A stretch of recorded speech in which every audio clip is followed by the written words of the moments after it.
আসসালামু আলাইকুম। সবাইকে শুভেচ্ছা জানাচ্ছি। মাসুম মাহবুব দেখছেন ওপেন দ্য ইউটিউব চ্যানেল এবং মাসুম মাহবুব ফেসবুক পেজ। আজকে সকালের লাইভ সেশনে অনেকগুলো আন্তর্জাতিক গুরুত্বপূর্ণ খবর দিব। বলতে পারেন ব্রেকিং খবর আছে। সঙ্গে থাকবে আ বাংলাদেশ ভারতের সীমান্তে উত্তেজনা নিয়েও কিছু তথ্য।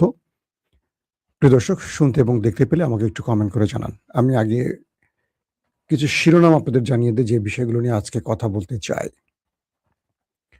মার্কিন যুক্তরাষ্ট্র জিব্রাল্টার প্রণালীর কাছে তার নিউক্লিয়ার অ্যাটাকের প্রস্তুতি নিচ্ছে ইরানকে টার্গেট করে। পাশাপাশি ট্রাম্প আবারও জানিয়েছেন যুদ্ধবিরতি লাইফ সাপোর্টে ৯৯% সম্ভাবনা ভেঙে গেছে, ১% ঝুলে আছে। অর্থাৎ যে কোনো সময় আবারও যুদ্ধ শুরু হতে পারে ইরান আমেরিকার। পাশাপাশি সৌদি আরবের পর কাতারের সাবেক প্রধানমন্ত্রী এবার ইসরায়েলের মুখোশ উন্মোচন করে দিয়েছেন। ইরান চারদিক থেকে চেপে ধরছে পরাশক্তি আমেরিকাকে। দর্শক, এই খবরগুলো দেব। প্রথমে আমি সংক্ষিপ্ত আকারে বাংলাদেশের কিছু খবর আপনাদের দিয়ে নিচ্ছি।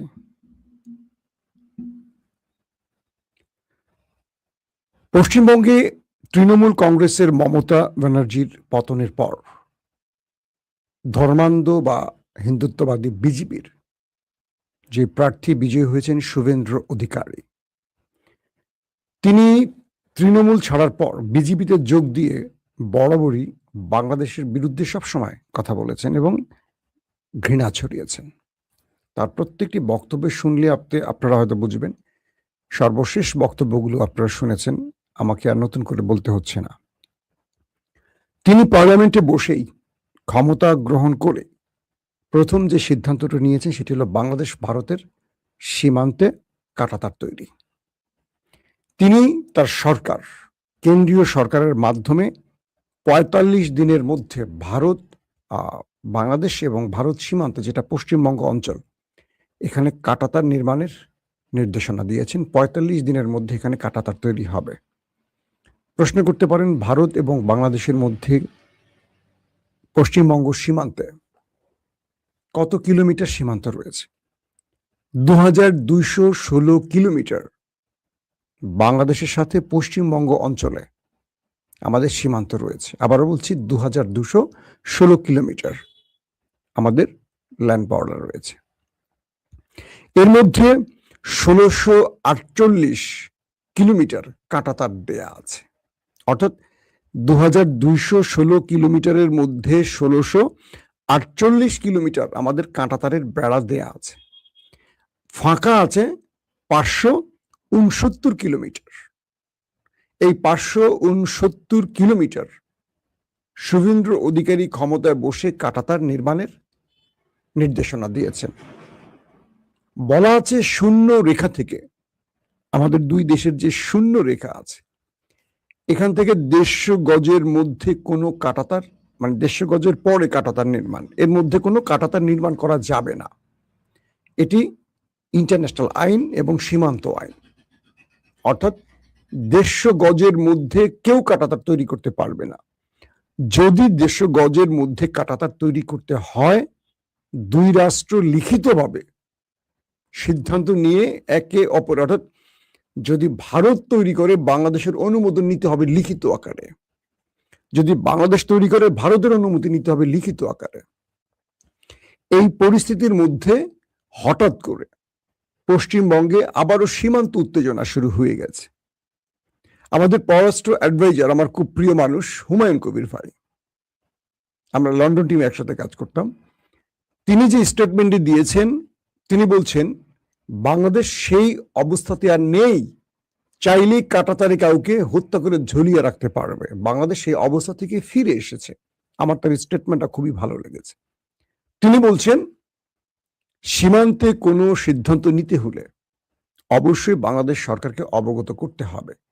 কেউ একক সিদ্ধান্তে কিছু করতে পারবে না। আর বাংলাদেশ পূর্বের পররাষ্ট্রনীতিতে ফিরে যাবে না। ইতিমধ্যে ভারতকে চাপে ফেলতে বাংলাদেশ পাকিস্তানের সাথে বেশ কিছু সম্পর্কের উন্নয়ন ঘটাতে চাইছে। কিছু শর্ত বা কিছু বিষয় দুদেশ সম্মত হয়েছে, যেটা ভারতের চোখের কাঁটা হয়ে যাচ্ছে। এখন পশ্চিমবঙ্গ সরকার যেভাবে বাংলাদেশকে উত্তপ্ত করতে চাইছে, এটা তারেক রহমান সরকারের জন্য বেশ চাপের হবে। তবে তারেক রহমানকে অবশ্যই এক্ষেত্রে শেখ হাসিনার ফর্মুলা মেনটেন না করে ঠিক ইউনূসের ফর্মুলা মেনটেন করতে হবে। কিরকম? যখনই ভারত আমাদের উপর চাপ দেবে, আমাদের উচিত হবে পাকিস্তান এবং চীনের সাথে সম্পর্ক বৃদ্ধি করা, যেটি ইরান করছে। আমেরিকার মতো পরাশক্তিকে নাকে দড়ি দিয়ে ইরান কিভাবে ঘোরাচ্ছে, আজকে ট্রাম্পের স্টেটমেন্ট কি? আমি 4 দিন ওয়েট করেছি ইরানের একটা প্রেমপত্রের, মানে একটা চিঠির, আর ইরান সে চিঠিতে আমাকে পুরোপুরি কি মানে হৃদয়ের মধ্যে কঠিন আঘাত করে বসলো, যাতে করে যুদ্ধবিরতি শেষ হয়ে যাচ্ছে। কারণ ইরান মার্কিন যুক্তরাষ্ট্রের দুজন কঠিন পার্টনার না, কঠিন শত্রু চীন রাশিয়ার সাথে সম্পর্ক সৃষ্টি করেছে। আজকে আমেরিকা ইরানে হোঁচট খাচ্ছে। তো বাংলাদেশ যদি শেখ হাসিনার ফর্মুলা মেনটেন করে যে নরেন্দ্র মোদীর কাছে দেহ মন সব বিক্রি করে দিয়ে নিজেকে সঁপে দেয়, তাহলে বাংলাদেশ কখনো দাঁড়াতে পারবে না। সারা জীবন বাংলাদেশকে ভারত তার অঙ্গরাজ্য মনে করে পায়ের নিচে পিষ্ট করবে। আর যদি বাংলাদেশ ভারতকে বলতে পারে যে তুমি যদি আমাকে চোখ রাঙানি দাও, আমি তোমাকে চোখ রাঙানি দেব, সঙ্গে সঙ্গে ভারতের চেয়ে শক্তিশালী সামরিক বা বাণিজ্যিক পার্টনার চীনকে বাংলাদেশ কাছে টানে, আবার ভারতের চির প্রতিদ্বন্দ্বী পাকিস্তানকে যদি কাছে টানে, খেলা শেষ ভারতের। কারণ এই অঞ্চলে ওই দুটো রাষ্ট্রের মিত্র বাংলাদেশকে ভারত বেশি দিন টলারেট করতে পারবে না। তাহলে বাংলাদেশের সাথে আপোষ করতে হবে। বাংলাদেশের তিস্তা বলি, আরো যে অভিন্ন আমাদের নদীগুলো আছে, আমাদের আরো যে স্বার্থ সংশ্লিষ্ট বিষয়গুলো আছে, সীমান্তে হত্যা বলি, মাদক বলি, যা যা আছে, ভারত এক নিমিষে বাংলাদেশের দাবি মেনে নিতে বাধ্য হবে। কিন্তু হাসিনা সেটা করেনি। অবৈধ ক্ষমতা টিকিয়ে রাখার জন্য সবকিছু ভারতকে দিয়ে দিয়েছিল। আমি বিশ্বাস করি বিএনপি সরকার, অর্থাৎ তারেক রহমানের সরকার আগের পথে হাঁটবেন না। দর্শক, চলেন আপনাদেরকে এবার আমরা আন্তর্জাতিক খবরগুলো দেওয়ার চেষ্টা করি।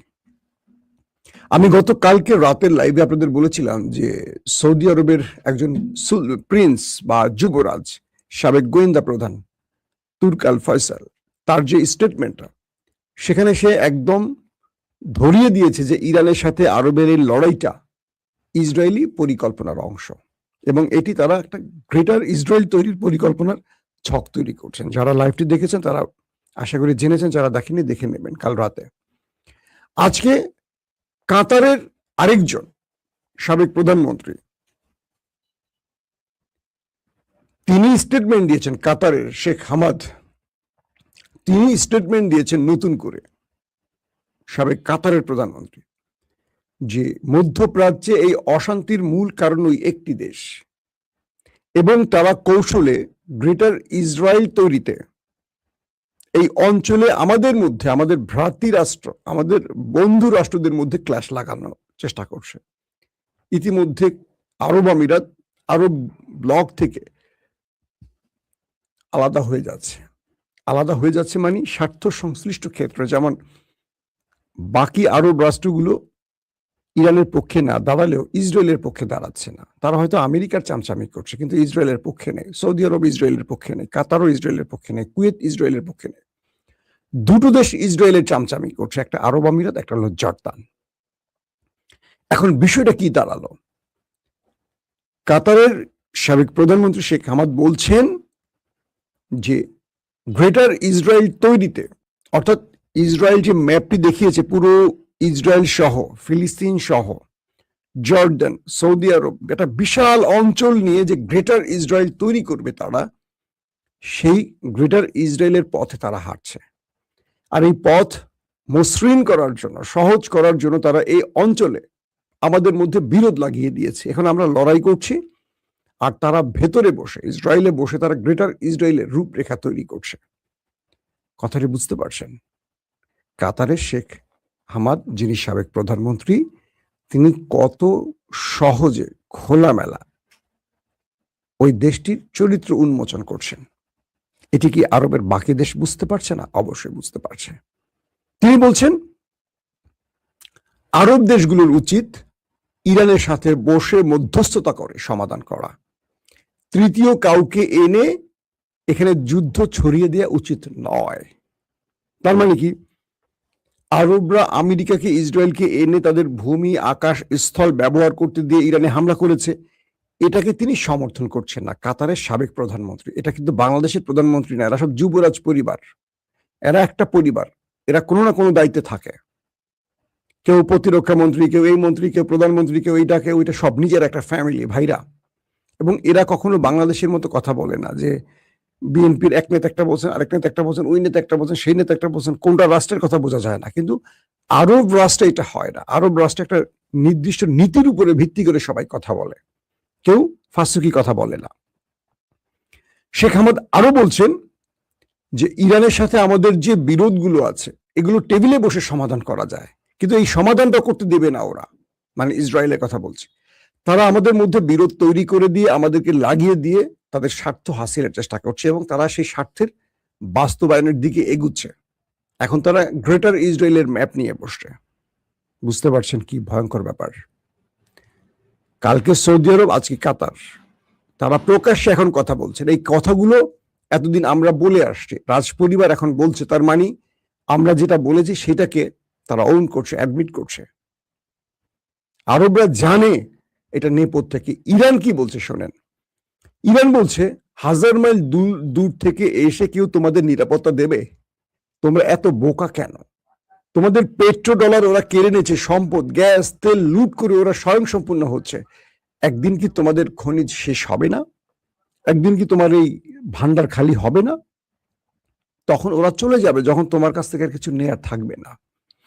ওরা মূলত এই অঞ্চলে ইসরায়েলকে পাহারা দিতে এসছে, ইসরায়েলকে এই অঞ্চলের কর্তা বানাতে এসছে। ইসরায়েল এখানে তোমাদের মূল ক্যান্টনমেন্ট হবে, তোমাদের আঙুলের ইশারা চালাবে। ওরা ইসরায়েলকে এখানে সুপ্রিম করার জন্য আসছে। আর তোমরা ইরানকে শত্রু বানিয়ে আমেরিকাকে তোমার দেশের মধ্যে ঘাঁটি তৈরি করার সুযোগ দিয়েছ, আর আমেরিকা আমার দেশে হামলা করছে। দিন শেষে আমি মরছি না, তুমি মরছো। আমার লোকগুলো কার? তোমারই ভাই, তোমারই বন্ধু, তোমারই ব্রাদার। ইরান বলছে কখনো কোনোভাবে আমেরিকাকে গালফ কান্ট্রিতে সহ্য করা হবে না। যতক্ষণ এই অঞ্চলে তারা থাকবে ততক্ষণ লড়াই চলবে। তাদেরকে আমরা আর কোনোভাবে এই অঞ্চলে থাকতে দেব না। ট্রাম্প খেপে গেছে। চীনের কি বলে, ইরানের সেই চিঠি পাওয়ার পর ট্রাম্প বেশ কিছু, গত 24 ঘন্টা অনেকগুলো স্টেটমেন্ট দিয়েছেন। একটি স্টেটমেন্টে তিনি বলছেন যে আমার বন্ধু শি জিনপিং, তার সাথে আমার খুব শীঘ্রই দেখা হচ্ছে, আমি তাকে খুব সম্মান করি, তিনি আমাকে বোঝেন। আমি বিশ্বাস করি শি জিনপিং ইরানের বিষয়ে সঠিক সিদ্ধান্ত নেবেন। মানেটা কি? ট্রাম্প যখন বুঝলেন যে ইরান আর ট্রাম্পকে বা আমেরিকাকে পাত্তাই দিচ্ছে না, তখন শি জিনপিং এ একটু পাম মারছেন যে শি জিনপিং তুমি একটা সমাধান করে দাও আমায়। আমি তার মুখ দেখাতে পারছি না, কমাস পর আমার মধ্যবর্তী নির্বাচন, আমি তো শেষ। এখন এই যুদ্ধে আমি যদি পরাজিত হই বা এখানে আমি শেষ করে দেই, তাহলে আমার মধ্যবর্তী নির্বাচনে আমার রিপাবলিক বা আমি হেরে যাচ্ছি। আমার বিরুদ্ধে অ্যারেস্টিং ফাইল মামলা আছে, আমি সেখানে আটকে যাচ্ছি। প্রেসিডেন্ট থেকে কয়দিন নিজেকে বাঁচাবো, কিন্তু কদিন পর তো আমাকে জেলে যেতে হবে নারী দর্শন চেষ্টার কারণে। ট্রাম্প তার দ্বিতীয় দফা আরেকটি স্টেটমেন্ট দিচ্ছেন কি, যে আমি কুর্দিদের অস্ত্র দিয়েছিলাম ইরানের বিরুদ্ধে লড়াই করতে। চিন্তা করেন কুর্দিরা কত বিশ্বাসঘাতক, আমার অস্ত্রগুলো মেরে দিয়েছে। হাসবো না কাঁদবো? আমেরিকা কুর্দিদেরকে অস্ত্র দিয়েছে ইরানের বিরুদ্ধে লড়াই করতে, কুর্দিরা দলে দলে আমেরিকার মূল্যবান অস্ত্রগুলো নিয়েছে, নিয়ে মেরে দিয়েছে। বলছে আমরা ইরানের সাথে লড়াই করবো কেন, আমাদের দরকার আধুনিক অস্ত্র পেয়ে গেছে, এগুলো নিয়ে তারা বসে আছে। আমেরিকা বলছে তোমরা আমাদের অস্ত্র হজম করতে পারবে না। কুর্দিরা বলছে আসো, নিতে আসো, আমরা শুধু মরবো না, তোমাদের কয়টা মাইরা মরবো। মানে কুর্দিদের এই ক্যারেক্টারটা মজা লাগছে, বুঝছেন? আমেরিকা তাদেরকে তলে তলে অস্ত্র দিয়ে ইরানের বিরুদ্ধে লড়াই করাবে, আর কুর্দিরা অস্ত্রগুলো নিয়ে পালায় গেছে। হ্যাঁ, আমেরিকা মাথায় হাত দিয়ে বসেছে, হায় খোদা, আবার অস্ত্রগুলো এখন কোন কাজে ব্যবহার হয়? আজকে তালেবান, যাদেরকে সোভিয়েত ভাঙার সময় আমেরিকা তৈরি করেছিল, সেই তালেবানরা আজকে আমেরিকার সাথে লড়াই করে আমেরিকাকে খেদিয়ে আফগান দখল করলো। ইতিহাসটা এরকমই।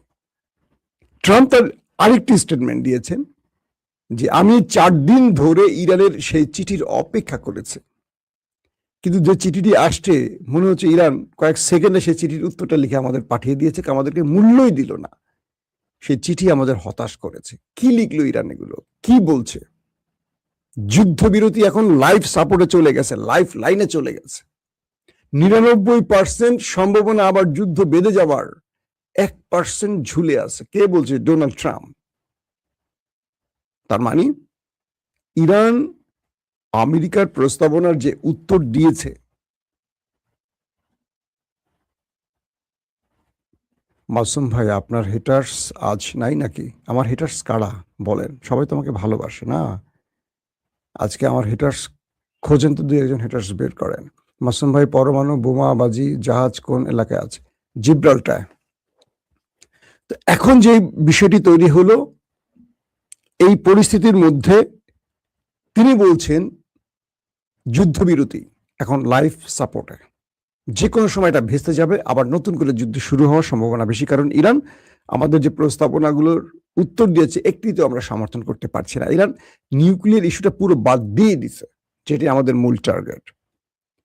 দর্শক, আরেকটি খবর হলো যে কয়েকটি গণমাধ্যম দাবি করছে জিব্রাল্টার প্রণালীর আশপাশে মার্কিন যুক্তরাষ্ট্রের নিউক্লিয়ার অ্যাটাকের প্রস্তুতি চলছে। সেখান থেকে তারা বিশেষ কি বলবো রণতরী নাকি, সেখান থেকে ইরানকে টার্গেট করে নিউক্লিয়ার অ্যাটাক করতে পারে এরকম প্রস্তুতি নিচ্ছে, কিছু গণমাধ্যম দাবি করেছে।